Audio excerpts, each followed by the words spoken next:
Hello everyone, সকলে কেমন আছো? আশা করি সকলে খুব ভালো ও সুস্থ আছো।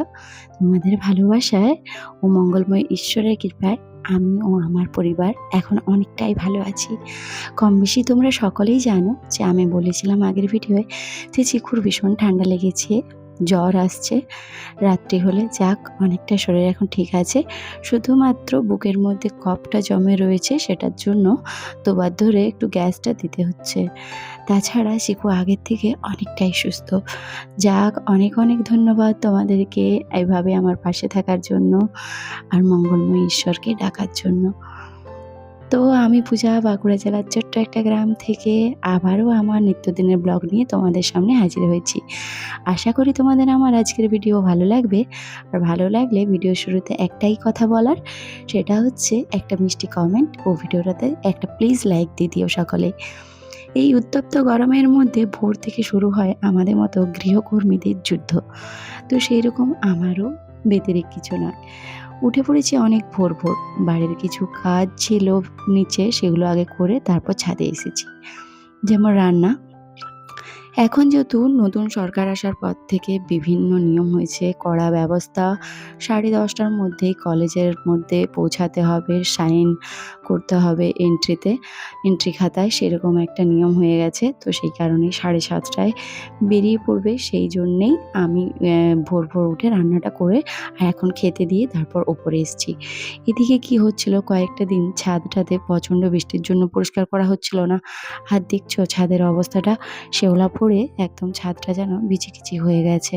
তো ভাবলাম না, আজকে ঝাঁকঝাঁক করে অল্প রোদ দিয়েছে সকাল থেকে, তো ভাবলাম চলো ছাদটাকেই আগে পরিষ্কার করি। আগের দিনে জামা কাপড় কিছু ছিল, 3-4 দিন ধরে বৃষ্টি হচ্ছিল ভীষণ। তো কি হচ্ছিল, জামা কাপড় একদিনে শুকোচ্ছিল না, রোদ্দুর ছিল না। তো এইসব জামা কাপড় থেকে থেকে আমার যেন মাথা ধরার মতো অবস্থা। ভীষণ একটা বাজে পরিস্থিতি হয়ে দাঁড়ায়, জামা কাপড় যদি ভেজা রয়ে যায়। একটা বাজে গন্ধ বেরোয় সেগুলোর থেকে। আমার মনে হয় তখন যে রোদ দিলে আরও ঘুরে কেচে দিই কাচাগুলোকেই। তোমাদের কার কার এরকম মনে হয়?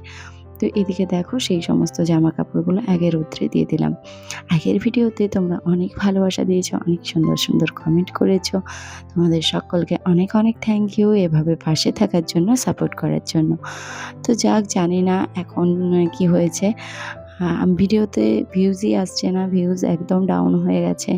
কি করব তোমরা একটু মানে যদি কারো জানা থাকে প্লিজ একটু বলো, একটু সাহায্য করো যাতে অন্তত ভিডিওটাতে ভিউজ আসে।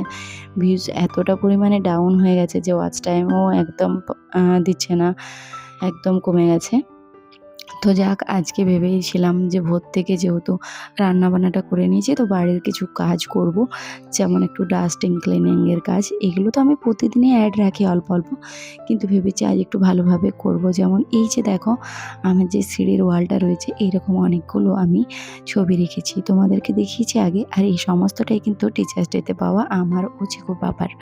তো সেইগুলোকে আমাদের ছাত্রছাত্রীদের স্মৃতি হিসেবে সুন্দরভাবে ওখানটাতে সাজিয়ে রেখেছি। আর তাহলে দেখতেও ভালো লাগে। আর করে দিয়েছি ওর সাথে একটু মানি প্ল্যান্ট অ্যাড। আর এদিকে তারপর ঘরগুলো ভালো করে ঝাড় দিয়ে এখন পোছাটা লাগিয়ে নিচ্ছি। আর তারপর আমার আরও কিছু কাজ রয়েছে।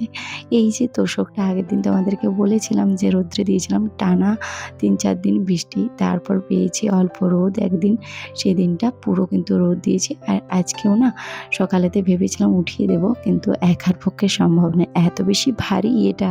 আর অনেক পুরনো আগেকার তো ভীষণ পরিমাণে তুলো দেওয়া রয়েছে, ভীষণ ভারী। তো আমি ভেবেছি পরে গিয়ে ওটাকে খুলিয়ে পরে ওটা পাতলাভাবে করাবো, কারণ ওটাকে আমার তুলতে নামাতে ভীষণ কষ্ট হয়। আর তুলোটা না বসে গেছে অনেক পুরনো হওয়ার কারণে। তো দেখো আমি ঘরের সাথে সাথে আমার যে বাইরের অংশটা ছিল বারান্দার, ওটাও মুছে নিলাম। এদিকে স্নান টান সেরে একদম তারপর আমি চলে এসেছি একদম পুজো করতে। আর কিছু ফুল আগের থেকেই তুলে রেখেছিলাম। এই যে দেখো এখানে আমার কাছে যে সমস্ত ফুলগুলো এখন ফুটছে সেইগুলোই আমি কিন্তু ঠাকুরকে দিই। পিছনের বাড়ির দিকে যাওয়া হয় না, ভীষণ পরিমাণে মশা হয়েছে আর গাছগুলো ভীষণ ঝোড় হয়ে গেছে জানো? তো ওদিকেতে যাই না বললেই চলে। আমার এই যে বাড়ির সামনে যে গাছগুলো রয়েছে তোমরা দেখো সবসময় ভিডিওতে। তো সেই গাছগুলোতে অনেক ফুল ফুটছে এখন। তো সেইগুলোই এখন ঠাকুরকে দিই। বিশেষ করে এই যে নীলকণ্ঠ ফুলটা প্রচুর পরিমাণে ফোটে এখন।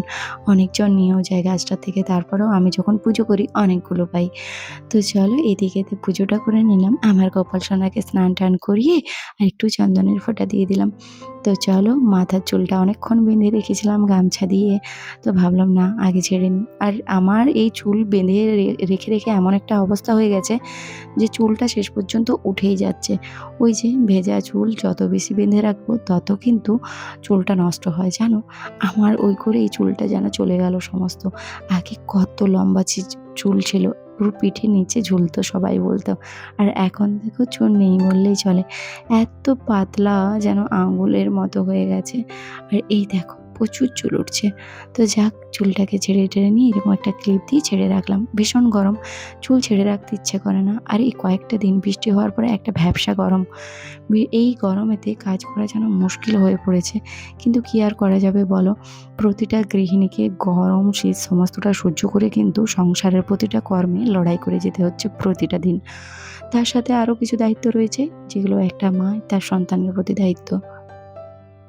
সংসারের কাজ তো প্রতিটা গৃহিণীর রয়েইছে, তার সাথে, সাথে কিন্তু ফার্স্ট প্রায়োরিটি হলো তার সন্তান।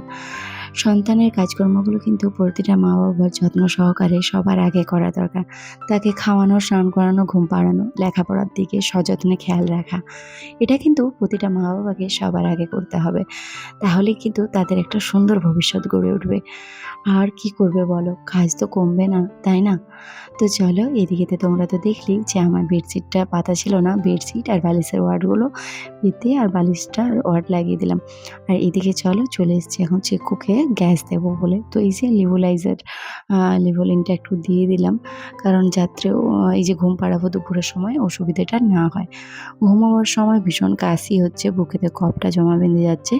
তো সেই কারণে দুবার করে এখন এই লিবুলাইজারটা করছি। আর ডাক্তারবাবু বলেছেন যে যখন একটু ঠান্ডা লাগাটা কমে যাবে একবার করে করলেই হবে। তখন আর দুবার করার দরকার হবে না।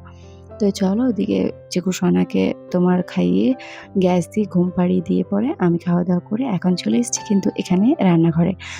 এখন সময় কিন্তু অনেকটা হয়ে গেছে। কিন্তু ওই যে কাজের শেষ নেই। সময় শেষ হয়ে যাচ্ছে কিন্তু কাজের শেষ হচ্ছে না। বাজে এখন 3:30।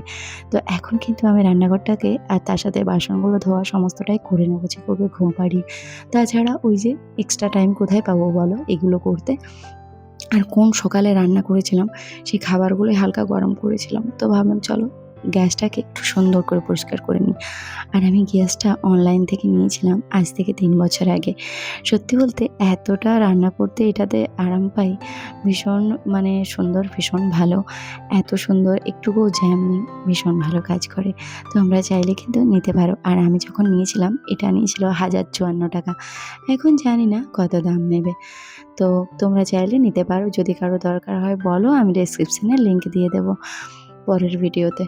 আর চলো এদিকে থালা বাসন কিছু ছিল সেগুলো ধুয়ে নিচ্ছি। কিছু তো সকালেই ধুয়েছি, ওই যে বললাম সকাল ভোর, ভোর রান্না করেছি। তো অনেক কিছুই সকালে ধুয়ে নিয়েছি আর যেগুলো ছিল সেগুলো এখন ধুয়ে নিচ্ছি। তারপর একটু রেস্ট নিয়ে পরে আবার তো রয়েছে রাত্রির খাবার-দাবার করা, তাই না বলো? প্রতিটা গৃহিণীর প্রতিদিনের একই রকম রুটিন। নতুন করে কি আর দেখাবো বলো? আর ভিডিওর জন্যে কিছু নতুন করে দেখাতে পারা সম্ভব নয়। জানি না যদি কেউ দেখায়, আমার পক্ষে এটা সম্ভবই হয়ে ওঠে না। ভিডিওই করতে পারি না সবকিছুর, আরও এক্সট্রাভাবে কি করব বলো?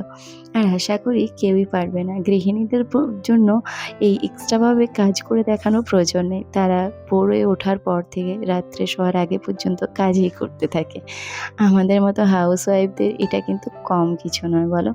আর এই উত্তপ্ত গরমে আমরাই জানি আমাদের কতটা কষ্ট হয়। কিন্তু ওই যে সংসারের প্রতি টান, ভালোবাসা, মোহমায়া এই সব কিছুর জন্যে করে যেতে হচ্ছে। তো চলো এখন সময় 5:30।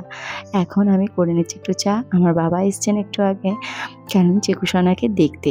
আসতে তার আগে বারণ করা হয়েছিল, ওনারও বয়স হয়েছে আর ভাইরাল ফিভার তো সেই কারণে। যাক এখানে আমি নিজের জন্য আর বাবার জন্য একটু চা করে নিলাম। আর এই যে লাইন বারবার কেটে দিচ্ছে, এই হয়তো আবার বৃষ্টি হবে, নিম্নচাপ আসছে আরেকটা শুনছিলাম। তো এদিকে ভাবলাম রাত্রের খাবারের জন্য আলুটা সেদ্ধ করে নিই, তারপর খাবারটা করব। মাঝে অনেক কিছুই করেছি যেগুলো তোমাদের সাথে শেয়ার করতে পারিনি। কি করব বলো, সমস্ত কিছু তো ক্যামেরাবন্দি করা যায় না। তো এদিকে চলো আলুটা ভালো করে আগে বড় বড় করে একটু কেটে তারপর ধুয়ে আর কুকারে বসিয়ে দেব। কুকারে সেদ্ধ করে নিয়ে তারপর আজকে করব সয়া সবজি। সয়াবিনের সবজি করলে পরে চিকু সোনাও ভালোবাসে জানো খেতে। তো ভাবলাম সেই কারণে করব। আর এদিকে দেখো সয়া নিয়েছি, দুপুরের অল্প সবজি রয়েছে সেই কারণে খুব একটা বেশি সবজি রাত্রে করব না। সবজি থেকে গেলে পরে পরের দিন খেতে আর ভালো লাগে না। টাটকার যেটা একটা আলাদা স্বাদ থাকে সেটা কিন্তু বাসিতে পাওয়া যায় না। তো যাই হোক, ভীষণ গরম করছে আজকে, তো আমি একদম ঘেমে ভোর থেকে একদম অস্থির হয়ে গেছি। এসে পড়েছি ওর পাপা আমাকে বলছিল যে চোখ মুখ কীরকম যেন দেখাচ্ছে, বললাম যে রেস্ট নিতে পাইনি, সেই কারণে কি আর করব। ওদিকে শাশুড়ি মাকে বলেছিলাম যে রুটিগুলো করে দেওয়ার জন্য, কিন্তু ওই যে বললেন যে এত গরমের মধ্যে করতে পারবেন না। তো আমার তো আর পারবো না বললে চলবে না। ভাবলাম যাক সব কিছু কমপ্লিট করে নিয়ে তারপরেই না হয় রেস্ট করব। তো চলো এদিকে কিন্তু আজ সন্ধ্যে সন্ধ্যে খাবারটা করে নিলাম, তারপর একটু চিকুকে কাজ রয়েছে সেগুলো করব, যেমন একটু হাতে পায়ে তেল মালিশ করে দেবো ভেবেছি আজকে, তাহলে ঘুমটা ভালো হবে রাত্রে, কারণ হাত পাগুলো ব্যথা আছে ওর ভীষণ।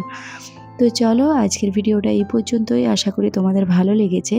আর সুন্দর মতামত অবশ্যই কমেন্টে করে যেও, ভালো লাগলে একটা ভিডিওতে লাইক করে দিও। দেখা হচ্ছে পরের আরও একটা অন্য ব্লগে, ততক্ষণের জন্য সকলকে টাটা।